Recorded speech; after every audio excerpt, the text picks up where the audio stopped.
Kwa hiyo ninachokiongea hapa kwamba Kajala yeye kapo yake mimi naipenda sana kwamba wanapendezana. Haijalishi kwamba Kajala ni mkubwa yule ni mdogo, lakini ukiwaangalia hivi wanapendezana. Na tunapenda watu wengi Tanzania kalizia watu kibao tunapenda kapo yao. Wanapendezana wakitokea hivi.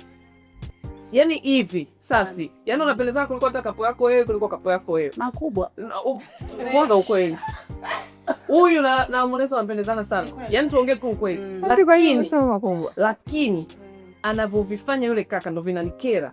Yaani kwamba anafanya kwamba yupo hawezi kuniambia chochote, hata nikikosea nikirudi nikimuomba atarudi, ndo anachokifanya ati sio vizuri.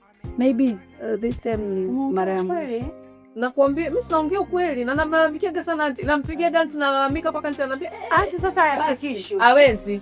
Mimi siafikishi kwa sababu gani? Kwanza huku hata nikiafikisha imefika time Jackie kwenye maisha pia kila mtu ana makosa yake, kila mtu ana vitu vyake.